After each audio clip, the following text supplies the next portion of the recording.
Congratulations on completing Business Writing Skills, the Basics of Written Communication. You've taken a remarkable journey of discovery and growth, uncovering the power of effective communication and mastering the art of crafting powerful emails, memos, and business letters. From conquering writing fears to banishing writer's block, you've shown immense dedication and commitment. But this is just the beginning of your writing adventure. Armed with your newfound writing superpowers, you're now equipped to leave a lasting impact in the professional world and beyond. Remember, communication is the magical key that opens doors to success, and you now hold that key in your hands. Let your words be a force of positive change, inspiring, persuading, and captivating those who read them. As you move forward, keep practicing, keep experimenting, and keep refining your skills. Let your passion for writing propel you to greater heights, and always remember that your words have the power to shape the world around you. Thank you for joining me on this thrilling journey of becoming an exceptional communicator. I'm incredibly proud of the strides you made. So go into the business world with confidence, write with courage, and communicate with clarity. The world is eagerly waiting for your voice and your words to make a difference.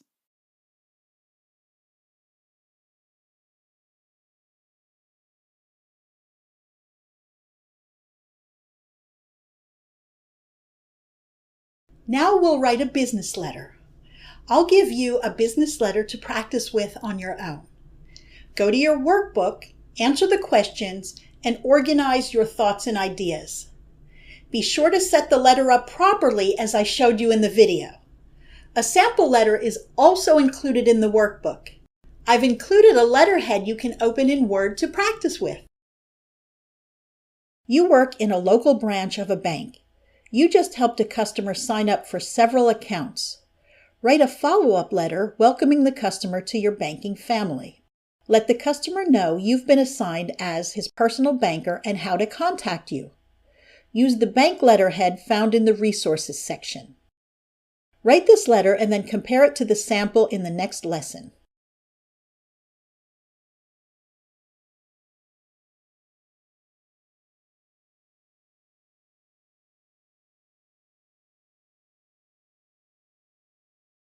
In this section, you'll learn how to write an effective business letter.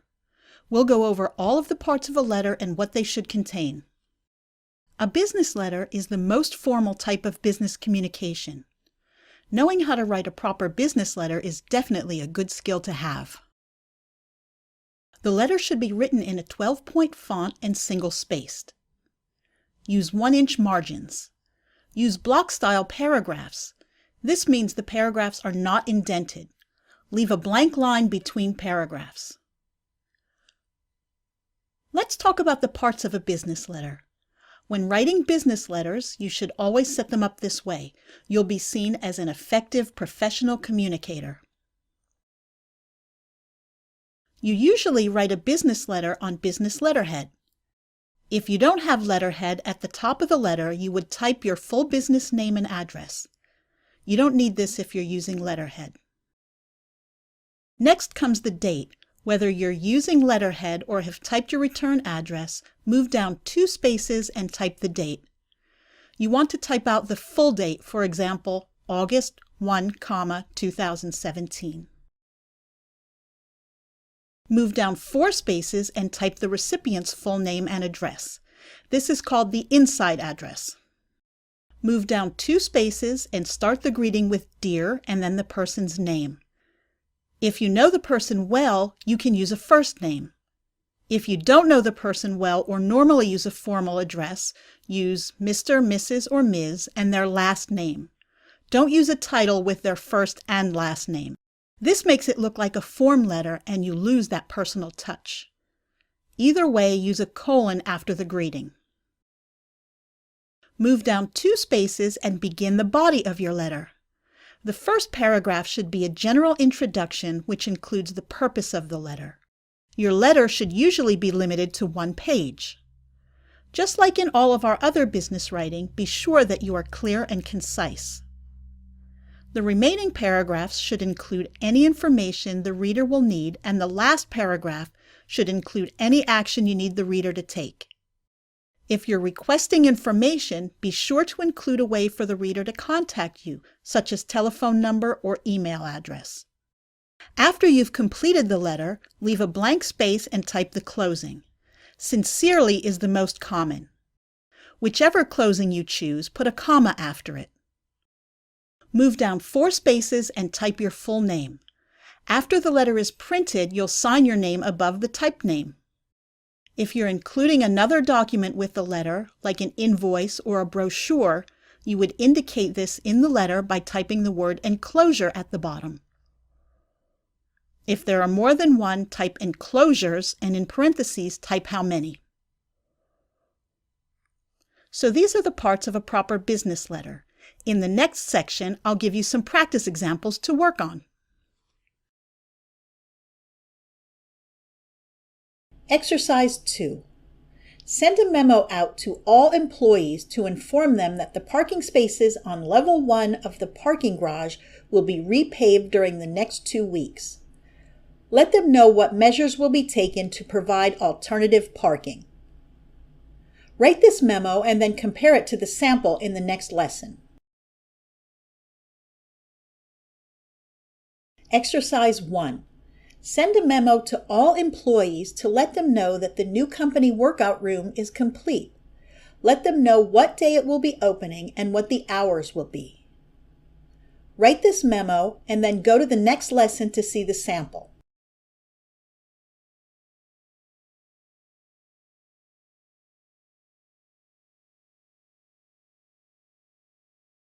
Let's practice writing memos.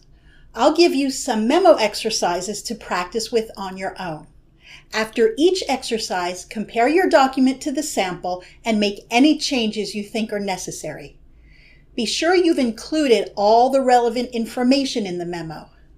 Before you start writing, remember to answer the questions in the workbook. What is the purpose of your memo and who is the intended audience? Organize your thoughts and ideas and write.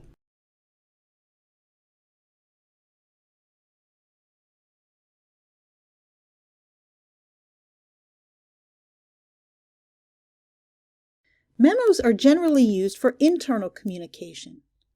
Some of the purposes of a memo are to inform employees of something like a policy change, to outline procedures, or to request information.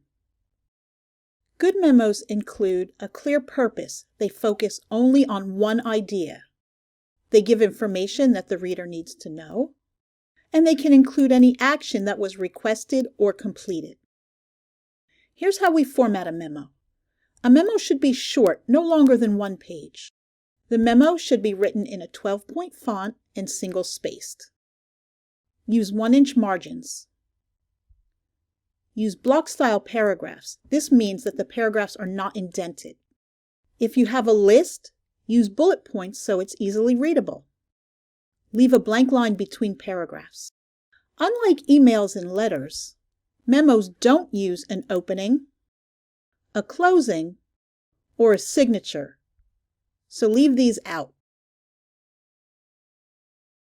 Memos consist of a heading, an opening paragraph, and a body. You can use a template from your word processing program, which will give you the basic setup of your memo, or you can set one up in a blank document. The heading identifies the recipients, the sender, the date, and the purpose of the memo. The first paragraph should state the main purpose of the memo. It should contain 2 to 3 sentences.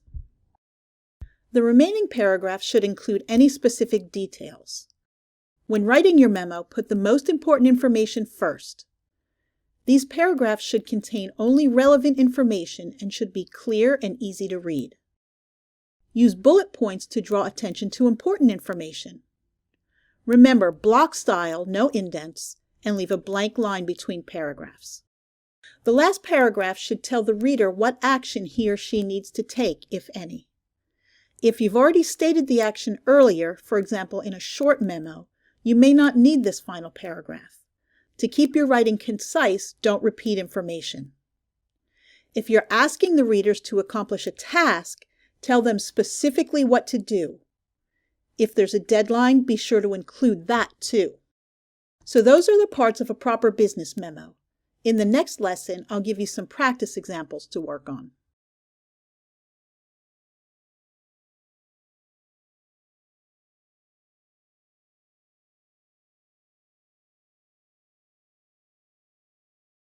Why should you learn how to write a memo? I get this question all the time. Many people think that memos aren't used anymore, but many companies still use them. Memos are typically used for internal communication and are used for many different reasons. Here are some common purposes of a memo. You may want to inform your employees about changes in procedures or organizational structure. It may be to announce upcoming events, meetings, or deadlines. Memos are also used to share important updates about company performance or initiatives. Memos are used to record and communicate decisions made by management or committees, or to outline new policies or changes to existing policies. They are used to address specific issues or concerns within the company or communicate solutions or corrective actions to resolve problems. You now know that memos continue to be an essential tool for internal communication, but their usage has evolved with advancements in technology and changes in workplace communication practices. Here are the ways memos are usually used today. Memos are frequently created as digital documents and attached to emails. This makes them easy to distribute to a wide audience while maintaining the formal structure and appearance of a traditional memo. Memos are sometimes posted on internal company websites or intranet portals. I once had a student sign up for my business writing course because he had just gotten a promotion and his boss wanted him to learn how to write a memo. So even if you don't use them today, learn them now, so when your boss or prospective boss asks you if you know how to write a memo, you can give a resounding yes. Exercise 2. Send an email to the training department letting them know you want to sign up 2 employees for the next sales training workshop. The workshop takes place on February 14th and 15th. Ask for any materials they may need before the workshop. Write this email and then go to the next lesson and compare it to the sample. Exercise 1. You are the head of this year's picnic committee. Write an email to invite your colleague, Michelle Downey, to join the committee and come to the first meeting. Using the instructions in the previous video, write this email and then compare it to the sample in the next lesson.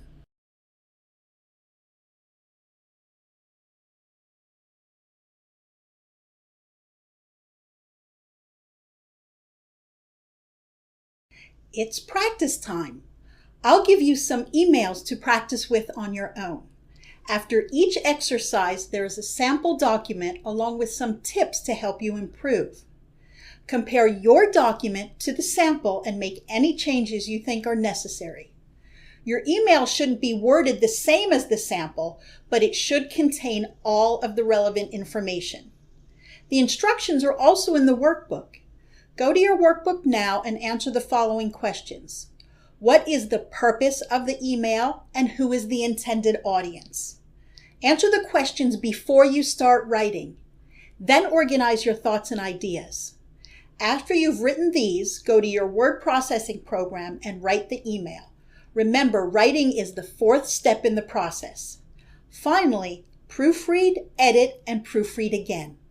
And don't skip these exercises. Practicing is the only way you'll improve your writing skills.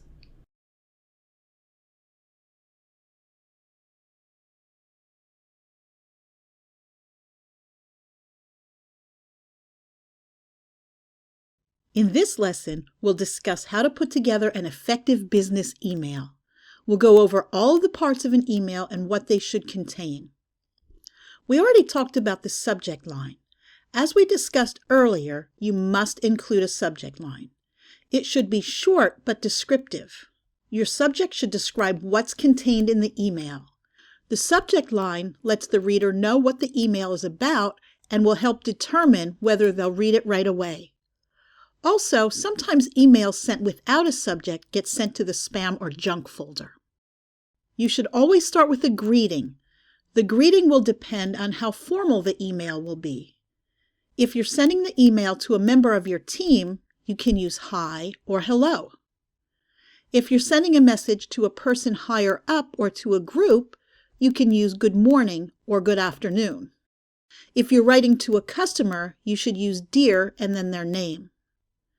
It's a good idea to always include the recipient's name for that personal touch. Use a comma after the greeting and then leave a blank line. The next section is the body of the email. In an email, don't include a return address or a date. Keep the body of the email left justified. That means don't indent your paragraphs. If you're using any other formatting, it may not line up the same way for the readers of the email. Make sure that you're brief and to the point with the email. People are busy today and don't have time to interpret what you're trying to say. And be polite, especially if you need something from the reader. The body should be no more than 3 to 5 paragraphs. Each paragraph should be no more than 3 to 5 sentences. Be sure to use a polite closing. It will vary depending on how well you know the reader. Sincerely and thank you are timeless closings that can be used when writing to almost anyone. Regards and warmly are used for more formal emails. Thanks can be used when writing to someone you know well, like a team member. Leave a blank space before typing the closing. Use a comma after the closing. Leave a space, and if you're not using an email signature, type your name. Now for a few technical items. Always use plain backgrounds and simple fonts when writing a business email. Fancy backgrounds and fonts take longer to load and may not work with the recipient's email program. If you need to send an attachment, make sure the person knows that he or she will be receiving it. If the file is large, ask the receiver for the best time to send it. Oh, and one last word.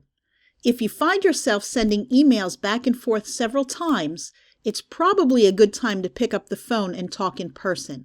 This will save lots of time and probably some confusion.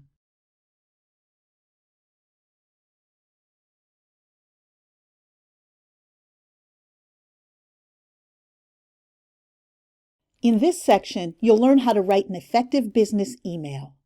In this first lesson, we'll talk about basic email etiquette. The subject line should never be left blank. It should be short but descriptive. We'll talk more about this in the next lesson.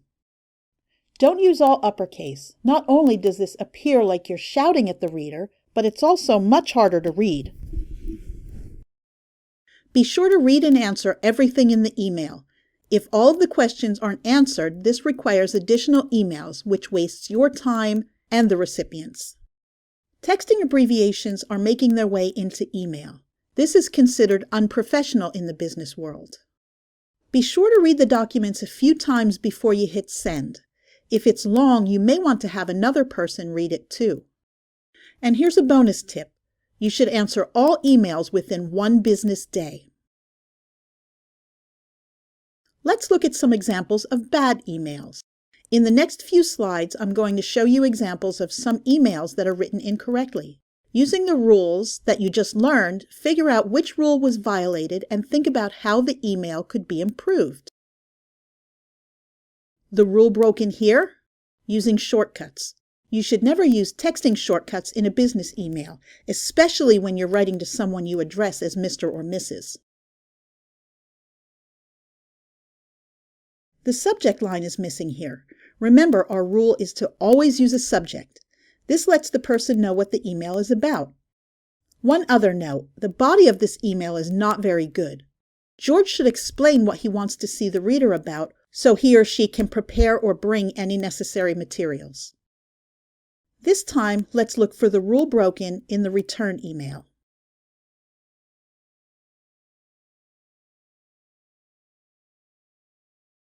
Olivia didn't answer all of the questions asked in the first email.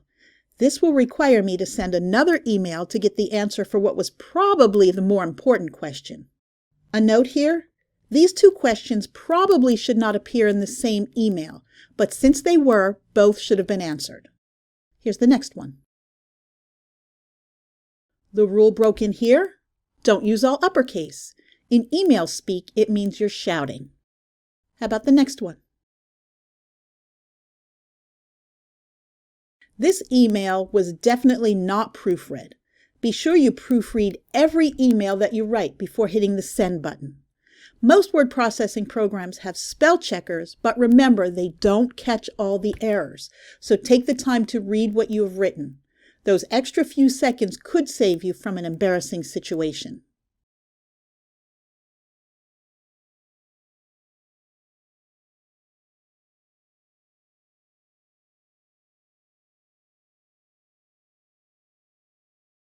In today's fast-paced work environment, chat applications like Microsoft Teams, Slack, and Google Chat have become indispensable tools for communication and collaboration. While these platforms are designed for quick and informal interactions, effective business writing within these chat applications is crucial for maintaining professionalism, clarity, and efficiency. The good news is everything we're talking about in this course also applies to chat. In this lesson, I'll talk about why good business writing is important here and best practices specific to chat applications. Why is good business writing important in chat? How your messages are perceived can impact your professional reputation and relationships. Clear communication reduces misunderstandings and ensures that tasks are completed correctly and promptly. Chat applications often keep a history of conversations, making it important to communicate clearly for future reference. Here are some best practices. Keep messages short and to the point. Long-winded messages can lead to misunderstandings and wasted time. By keeping your messages short and to the point, you ensure that your main ideas are easily understood and your colleagues can quickly grasp the necessary information. This practice not only saves time, but also enhances productivity and fosters clear, effective communication within your team. Here's an example. Hey everyone, we need to talk about the upcoming project because there are several things that need to be done, and we also need to make sure that we are all on the same page about the deadlines and who is responsible for what tasks. Can we set up a meeting to discuss this in detail? That one is too long-winded. Let's look at a better example. Hi team, let's meet tomorrow at 2 to discuss project deadlines and task assignments. Please prepare your updates. This message is better because it's more concise and specifies the meeting purpose and time, making it easy to understand and act upon. Effective business communication requires a balance between directness and politeness. Being direct ensures your message is clear and unambiguous, reducing the chances of misinterpretation. However, it's equally important to maintain a polite tone to foster a respectful and collaborative work environment. By combining directness with politeness, you can communicate your needs and expectations clearly while maintaining positive and professional relationships with your colleagues. Here's an example of this one. Instead of, "Hey, can you send me the report?" you could say, "Could you please send me the latest sales report by end of day?" This message is better because it's direct yet polite, specifying what is needed and by when. Timely responses are a cornerstone of effective communication in any business environment. When you respond promptly to messages, you demonstrate reliability and respect for your colleagues' time, ensuring that projects move forward without unnecessary delays. Quick replies also help to address issues and questions in real time, fostering a more dynamic and productive workflow. By making prompt responses a habit, you contribute to a more efficient and responsive team culture. Here's our example. Can you review the draft? 3 days later, you respond, just saw this, I'll take a look at it when I get a chance. This is not good because delayed responses can hold up the workflow and show a lack of respect for your colleagues' time. A better response is, I'll review the draft and give you feedback within the next hour. This is better because it keeps the workflow moving and shows respect for your colleagues' time. By using status indicators effectively, you communicate your current availability to your colleagues, helping them understand when you are free to collaborate or when you need focused time. This practice reduces interruptions during critical tasks and ensures that communication is more respectful and efficient. Let's look at an example of this. I've updated the report. Please let me know if you have any feedback. And there is no reply because you're in a meeting without indicating your status. And this can lead to confusion and missed communication opportunities. A better way is to set your status indicators to either busy or do not disturb. And finally, acknowledging messages is a simple yet powerful way to ensure effective communication and collaboration within a team. When you acknowledge a message, you confirm receipt and understanding, which helps prevent miscommunications and ensures that everyone is on the same page. This practice shows respect and appreciation for your colleagues' efforts. Let's look at this example. A team member provides you some important information. I've updated the report. Please let me know if you have any feedback, and gets no response. This is not good because failing to acknowledge the message can make the sender feel ignored or uncertain if the message was even received. A better way is to just say, got it, thanks for the update. And this promotes effective communication. Mastering the art of business communication in chat applications can really enhance your productivity and team dynamics. Implementing these practices will lead to a clearer, more effective communication and a more cohesive, collaborative team.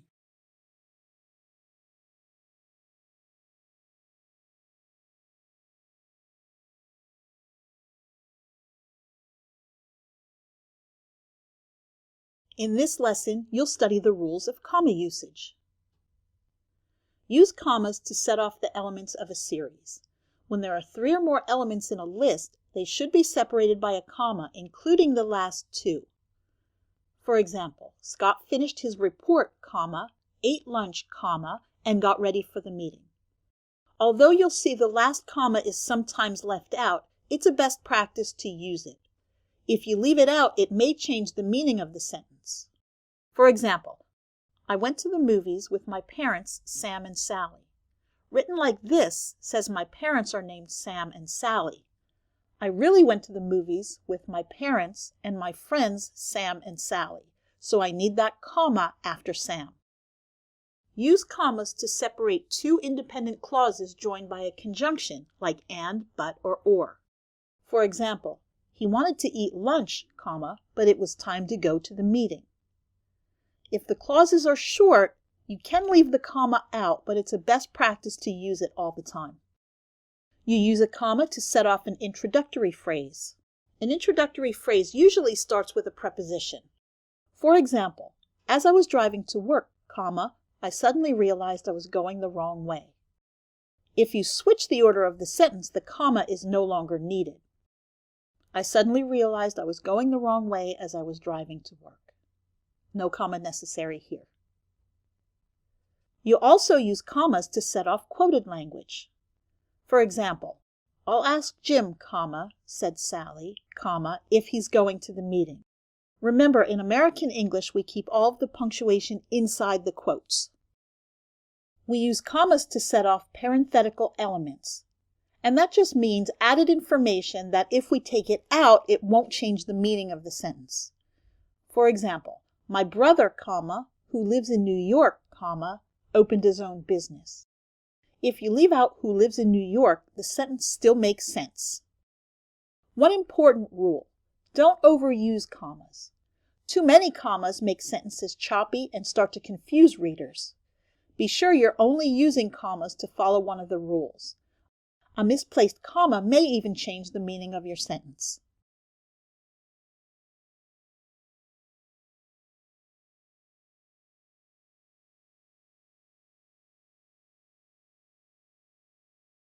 In this section, we'll discuss some of the most commonly misused words that are spelled correctly but not used in the right place.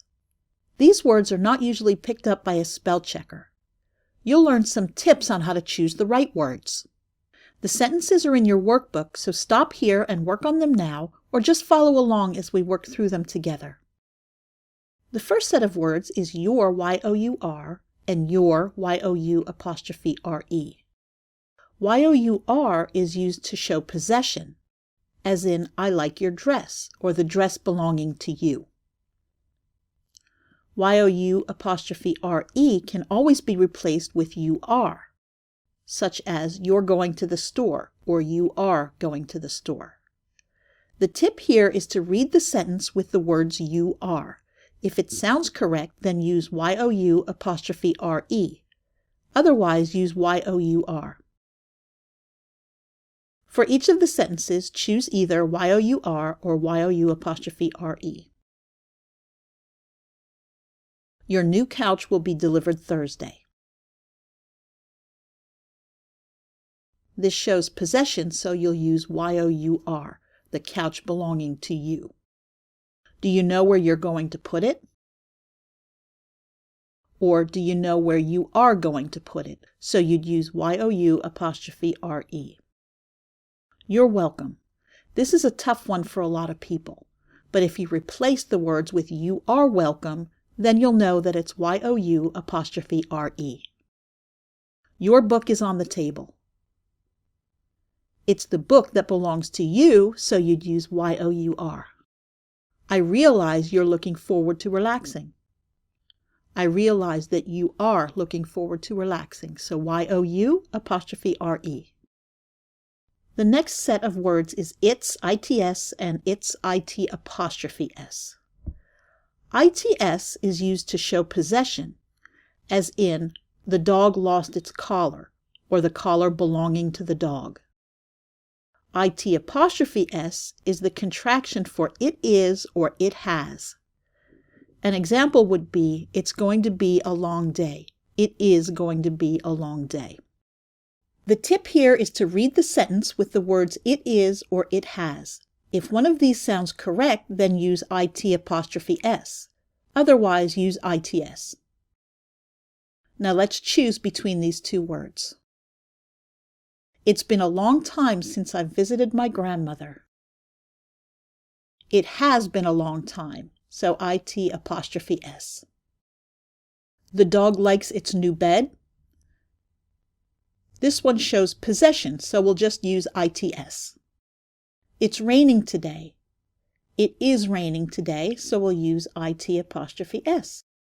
I can't figure out this math problem. It's too hard. It is too hard, so we'll use I-T'-S. The cat was playing with its toy.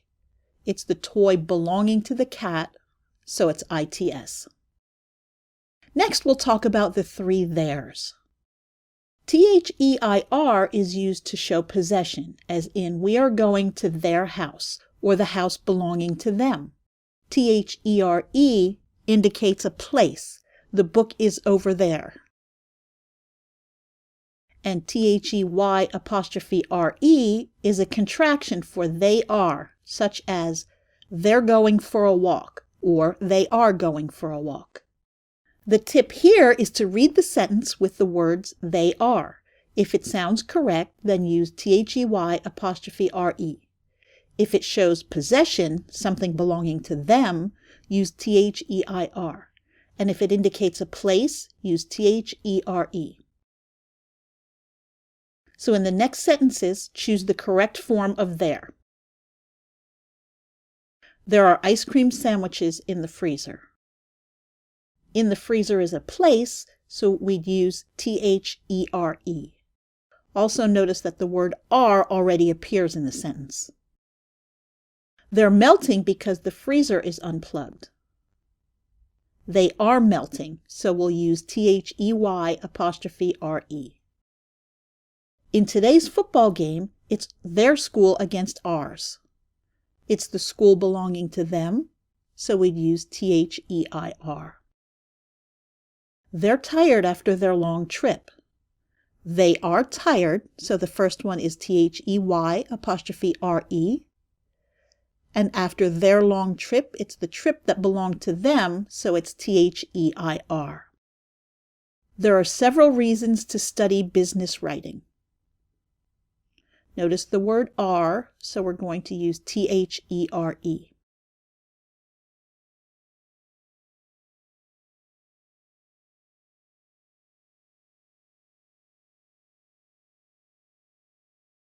It's important to proofread everything that you write. Your writing is a reflection of you. If you're sloppy when you're writing, people may think that you're sloppy in other areas too. Also, if there are errors, your readers may not understand what you're trying to say. When you're proofreading, you're looking for misspelled words, words that are used incorrectly, correct capitalization and punctuation, missing words, run-on sentences, and incomplete sentences. Don't completely rely on the spell checker in your word processing program. There are some things that it won't pick up, like words that are spelled correctly but used incorrectly. Here are some basic proofreading tips.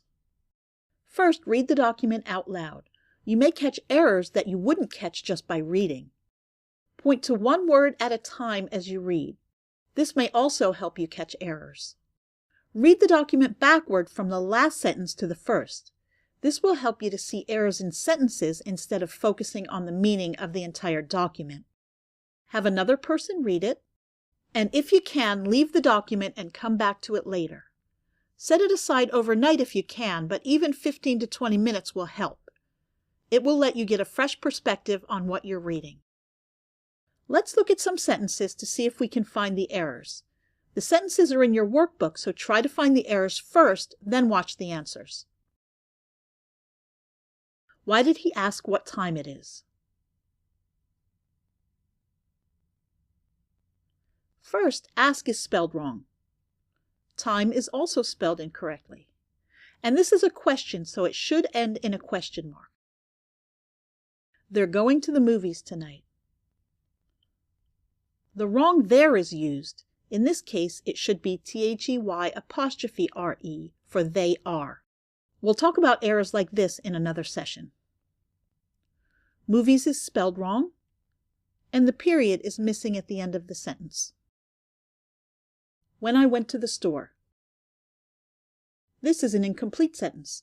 We need to add something to it to complete it. We went to the store and we bought soda and chips and came home to watch the video that we rented earlier that afternoon thinking that it would be a good movie. This is a run-on sentence. Run-on sentences are difficult to understand. We need to break this sentence down into multiple sentences. There are many ways that this can be done. Here's one way. We went to the store and bought soda and chips. We rented a video earlier that afternoon because it looked like a good movie. When we got home, we sat down to watch the movie.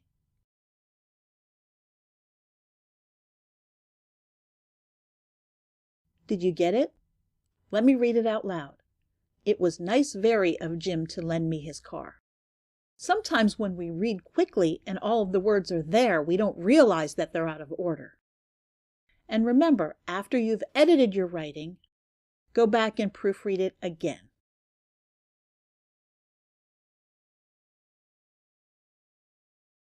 Now, go back to your email and proofread it. Be sure there are no misspellings, sentence fragments, or run-on sentences. Also check for missing words, words that are spelled correctly but used incorrectly, and improper capitalization and punctuation. Fix any errors and then proofread one more time. Here is an example of an email that includes all relevant information. I've included the purpose, letting them know the printer is out of order and which printer to use instead. Here is my audience. Since they may or may not know how to use the other printer, I've included instructions. I left out any non-relevant information. As I was proofreading, I realized they needed to know when they could go back to using our own printer, so I also let them know that I would email them again when it was fixed. Go back to your email and proofread one more time. How did you do? Did you include all the relevant information? Did you leave out everything that was not important? Great job! You'll get more practice later. In the next section, we'll discuss some commonly misused words and practice using them correctly.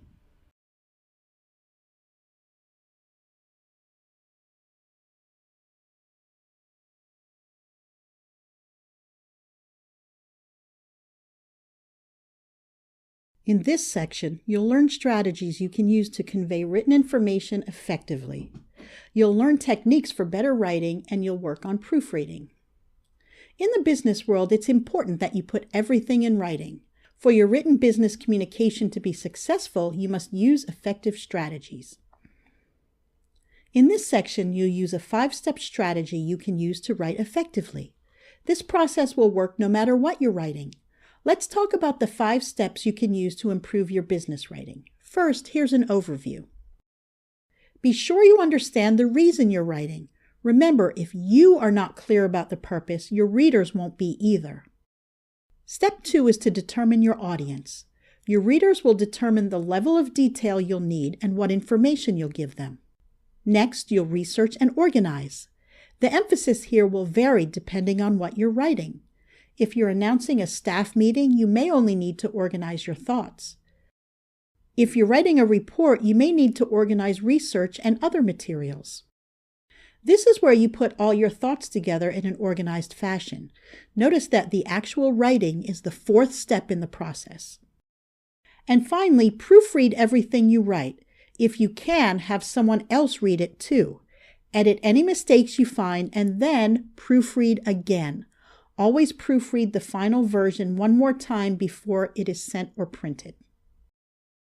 Let's look at each of these strategies in more detail. We'll start out with a short email in order to practice the steps. Understand your purpose. What's the reason for your writing? Be sure you understand the reason. Remember, if you're not clear on the purpose, your readers won't be either. There should be a clear call to action so your audience knows exactly what they should do after reading your document. Let's look at this scenario. Send an email to your team letting them know the printer outside your office is not currently working. You called the tech Jim and he will be here today or tomorrow. Instruct your team not to use that printer and to use the one in the conference room. What's the purpose of this email? To let your team know the printer is not working and to offer an alternative. Your call to action, to use the conference room printer instead of the one outside your office. Here's a hint, your call to action is usually at least part of your purpose. Next, you'll determine your audience.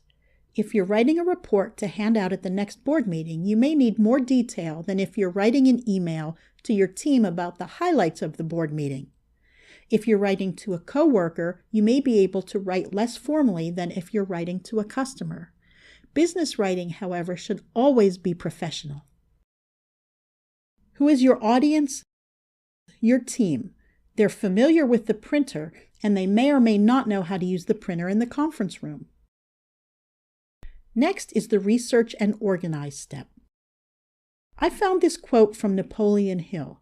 He says, "First comes thought, then organization of that thought into ideas and plans, then transformation of those plans into reality. The beginning, as you will observe, is in your imagination." You will first need to think about what you're going to write. If you're announcing a staff meeting, you may only need to organize your thoughts. If you're writing a report, you may need to organize research and other materials. The level of research and organization required really depends on how long the document will be. If you're writing about that staff meeting, write down the specific details of the meeting, the date, the time, the location.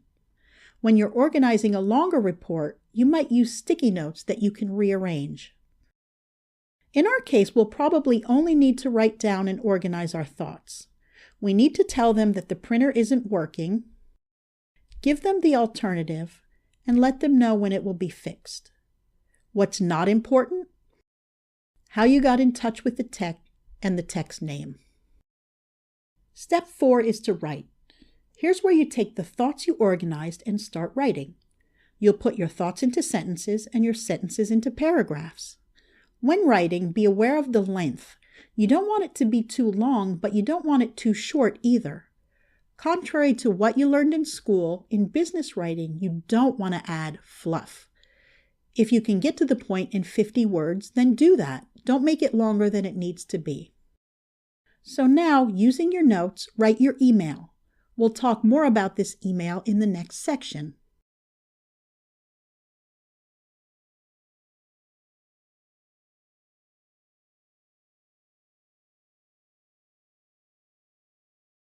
Let's talk a little more about how to keep your writing concise. When you're writing, be aware of the length. You don't want it to be too long, but you don't want it too short either. Contrary to what you learned in school, in business writing, you don't want to add fluff.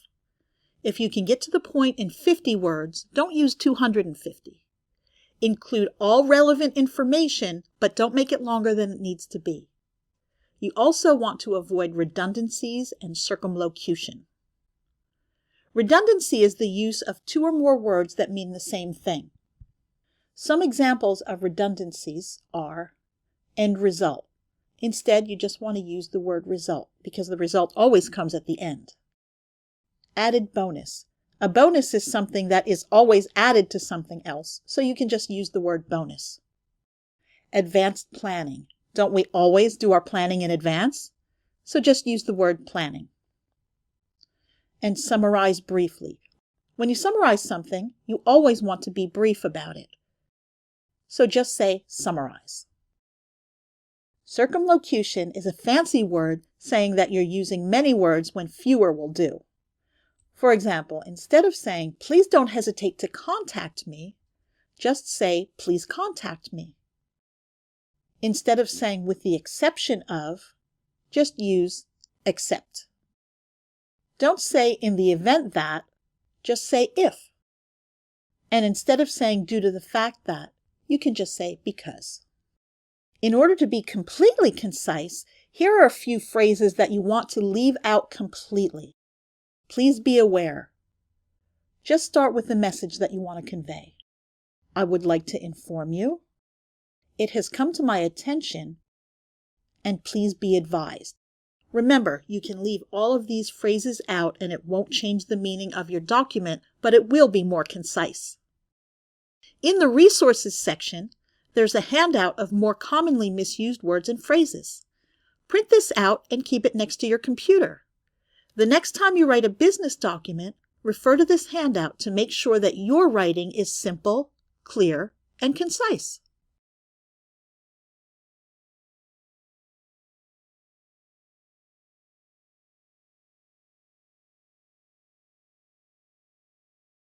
Many of us send out multiple emails, memos, and letters in a day. Yet writing is one of the last skills that people seem to want to work on. If you write business documents, it's imperative that you know how to write intelligently. You should ask yourself the following questions when you're writing for business. What is the purpose of my writing? Do you need a question answered? Do you need the reader to do something? Do you want to make a sale to a potential customer? Be sure that you know exactly why you need to write the document and what action you want the reader to take as a result. Who is the intended audience? Are you writing to a customer, a team member, or the CEO of your company? This will make a difference as to the level of detail you'll need or how much jargon you can use, which we'll discuss in another section. How can my purpose be communicated clearly?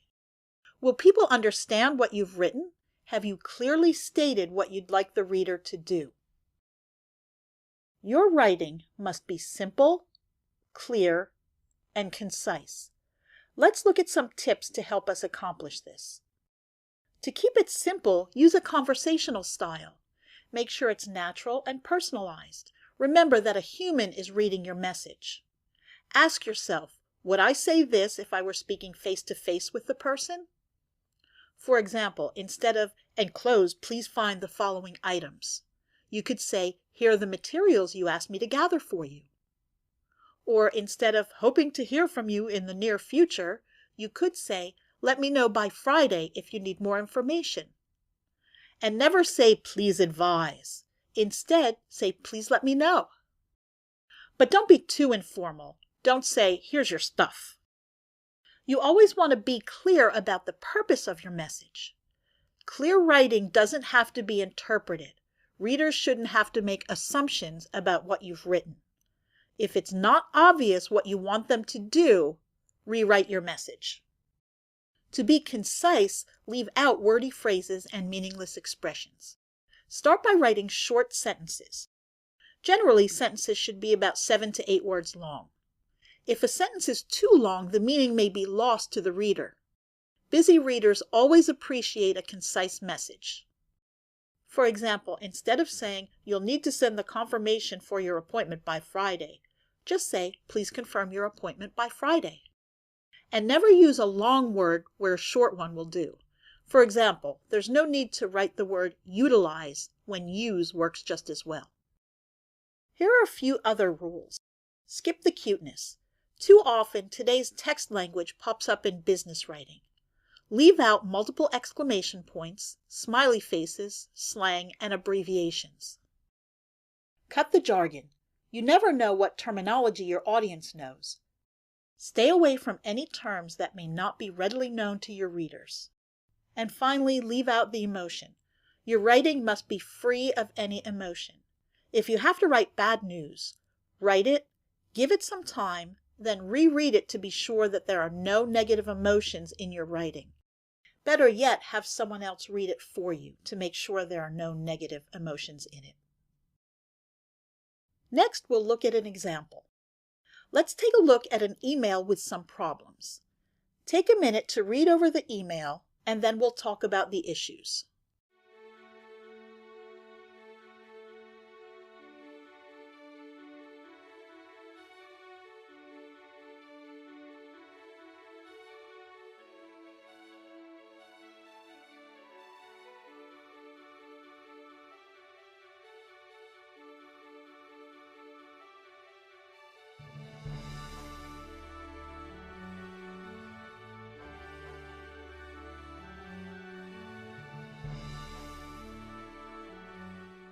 Marianne would like to review the report with Brian. Which report? Chances are Brian turns in more than one report. She says it's a report he turned in a couple of weeks ago. When exactly? Again, he probably works on more than one report. Next, which numbers?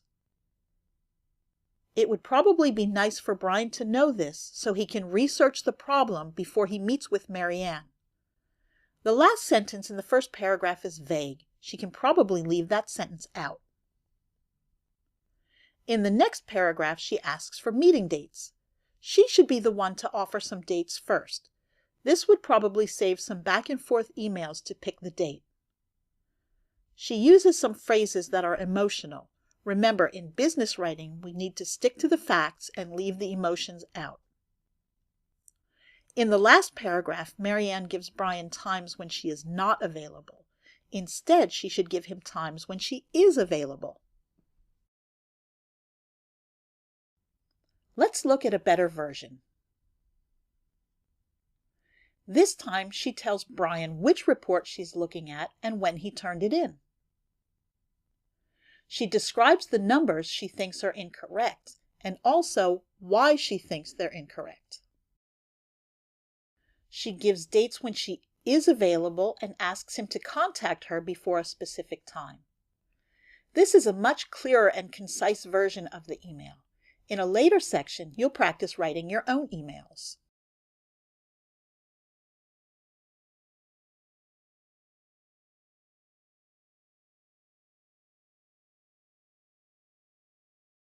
Communication is important in the business world. We need to be able to communicate effectively and in a way others can understand. Let's see how communication works. Open your workbook to page 1. I'm going to describe a drawing. Without seeing the drawing, try to draw what I describe. Do this without stopping the video or going back. Ready? Let's start. Draw 2 triangles that share one side. The shared line should be longer than the other lines. To the left of the triangles, draw a rectangle whose bottom right corner is hidden by the left triangle. From the top 2 corners of the rectangle, draw 2 lines back and slightly to the right. Connect those 2 lines with another straight line. From the right corner of the upper box, draw a straight line down that connects to the left triangle. To the right and slightly above the triangles, draw an oval. Draw 2 straight lines straight down from each edge of the oval. One line should touch the right triangle, the other should end to the right of the triangle. Connect the right line to the edge of the triangle with a slightly curved line. How did you do? Does your drawing look exactly like mine? Chances are they're different. We can assume that all of our pictures will be different. Why is that when everyone heard the same message? The reason is people communicate differently. Did you want to ask questions? If you could have asked questions, would that have made the task easier? Probably, but because you couldn't ask questions, this is one-way communication. That's the way it is with business writing. When the reader is reading the document, they can't ask questions, so your writing must be clear. We need our readers to understand our writing.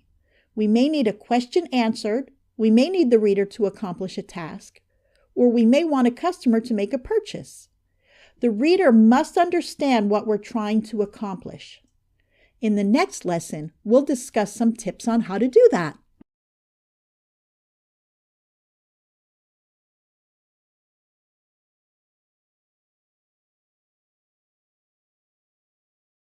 Congratulations on choosing Business Writing Skills, the Basics of Written Communication.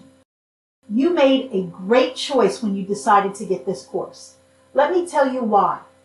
Good communication, both in your business and your personal life, is one of the most important skills you can have. And your writing ability is part of these communication skills. In a single click, you just made a life-changing decision to improve your writing skills, learn the new rules of business writing, and you're ready to do whatever it takes to become a better business writer. Gone are the days of struggling through how to write a professional and effective business document. So yeah, it's a pretty big deal. Because here's the truth. Lots of people know they should improve their skills, but they never take action. So you know where that leaves them? In the same place they were yesterday. But not you. You know taking action is the only way to get better at writing. By taking this course, you just put yourself in line to learn the same strategies that business professionals around the world use to write effective emails, memos, and business letters. My name is Michelle Downey, and I'm grateful for the opportunity to serve you. In this course, you'll learn how to hone your writing skills and take the aggravation and frustration out of writing business documents. You'll learn how to become a more compelling communicator and avoid those embarrassing mistakes. There are lots of exercises in this course, So be sure to print out the workbook in the next lesson. If you have any questions, you can always ask in the Q&A section. I hope you enjoy Business Writing Skills, the Basics of Written Communication.